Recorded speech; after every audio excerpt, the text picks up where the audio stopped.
Sophomore seasons that weren't quite as special as their freshman season.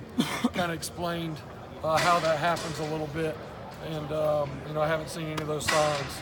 I think he's going to continue. And I've already seen the first 2 days of spring ball. He's better than he was last year, which is exciting, but also a little scary. So, how much does it help that he's kind of the low maintenance star that you mentioned? The fact that it seems like if a freshman has those two kind of performances, maybe he shows up to start this year with a little bit more of a bloated ego. Well, I think number one, his personality. We saw that in recruiting, and I think Clemson attracts those kind of kids.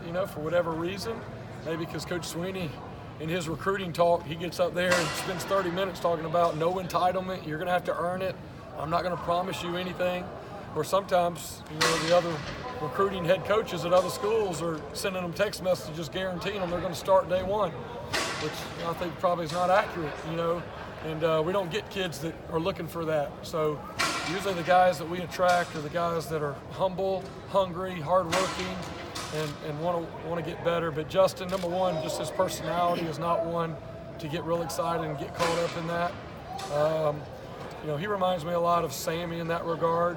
Sammy was just kind of humble, ho-hum, no big deal, and that's kind of how Justin is.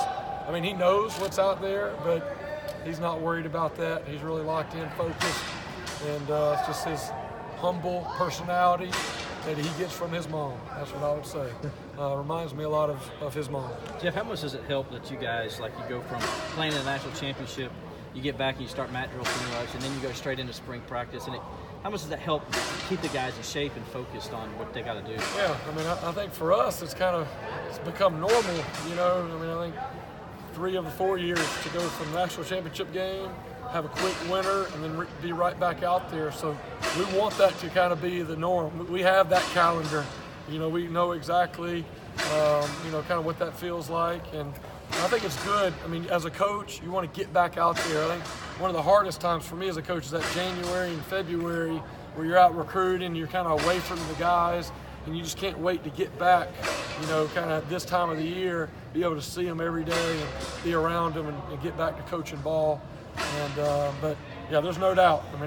It's great, but it just kind of reminds you of last year, starting over, kind of know what could be, but where are we now, and what do we have to do to get there?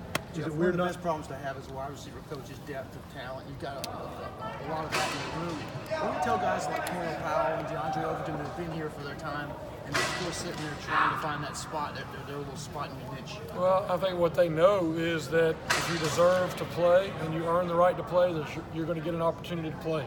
We played 72 players last year, which I think was number 1 in the country, and we happened to go 15-0 doing it. So our guys know that, hey, you're going to get an opportunity to play if you earn it on the practice field.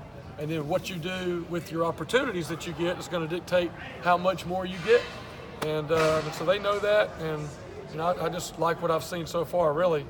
All of those guys, they just come out and work, and nobody's worried about that.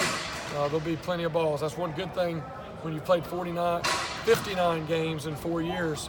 That's a lot of balls and a lot of opportunities.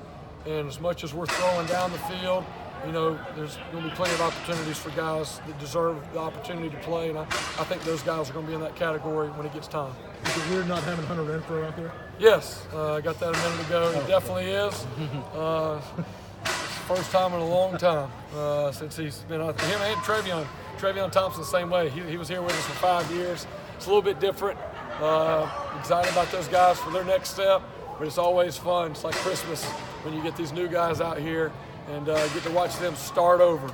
And everybody's at a different stage, and it's really fun to see these new guys get started with their journey.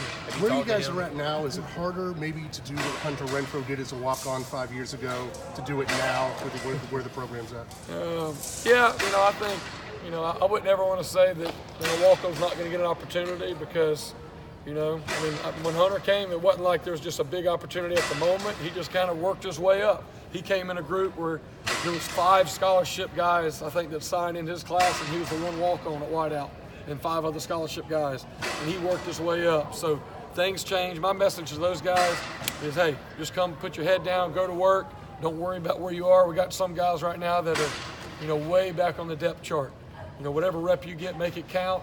and then just keep grinding, keep working, and eventually you're going to wake up and see and get some opportunity. And there's special teams. There's a lot of different ways to make an impact, you know, on the team. But, you know, Hunter was kind of here and worked his way up, and I don't remember exactly everything that had to happen, but things fell in place for him, and, you know, it was good for him and good for us.